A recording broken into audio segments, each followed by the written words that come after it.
The lord. ప్రభువైన యేసుక్రీస్తు నామమున మీ అందరికీ శుభములు. మన యొక్క దిన భాగంలో నుండి 1 తిమోతి రాసిన పత్రిక 1వ అధ్యాయము 13వ వచనం. తన పరిచర్యకు నన్ను బలపరిచిన ప్రభువైన యేసుక్రీస్తునకు నేను కృతజ్ఞుడనై ఉన్నాను. ఏదైనా పని సవాలుతో కూడి ఉన్నది. ఆ పని చేయడానికి కేవలం మనం ఒంటరిగానే ఉన్నాము. అయితే మన యొక్క అసమర్థత, భయము, ఆందోళన అలాంటివన్నీ ఎదురవుతూ ఉంటాయి. కానీ అదే సవాలుతో కూడిన పని చేసేటప్పుడు మన పక్కన ఒక బలవంతుడు, జ్ఞానవంతుడు, ధైర్యం ఇచ్చేవాడు మన పక్కన ఉన్నాడు అనుకోండి, ఎంత సునాయాసంగా మనం ఆ పని ముగించుకొని వెళ్ళిపోతాం కదా.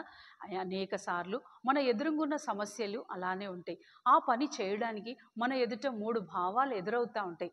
మొదటి భావం ఏంది అని అంటే, ఏదైనా మనకి ఎంత సమర్థత ఉందో ఆ సమర్థత అంతా వాడి ఆ పని ముగించాలని ప్రయత్నం చేస్తూ ఉంటాం. కానీ ఆ ప్రయత్నంలో ఎన్నోసార్లు విఫలమవుతాం.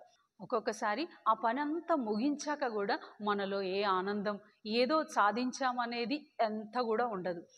రెండోది, ఆ పని స్టార్ట్ అయితే చేస్తాం కానీ ముగించలేక మధ్యలోనే విడిచిపెట్టి వెళ్ళిపోతాం. మూడవది, మనము ప్రభు పైన ఆధారపడి ఏదైనా పని చేయడానికి ముందు పోయి ఆ ప్రభు యొక్క సామర్థ్యతను గుర్తించి ప్రభు పైన నమ్మకం ఉంచి ఎంత సునాయాసంగా ముందుకు వెళ్ళిపోగలము.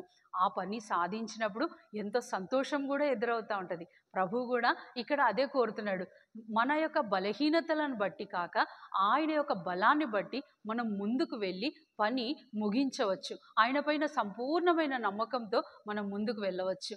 మన ఎదురుగా ఉంటున్న అనేకమైన సమస్యల దగ్గరికి మనం ప్రభు యొక్క సామర్థ్యతతో, ప్రభు యొక్క బలంతో, ప్రభు ఇచ్చు ప్రోత్సాహంతో ముందుకు వెళ్దాం.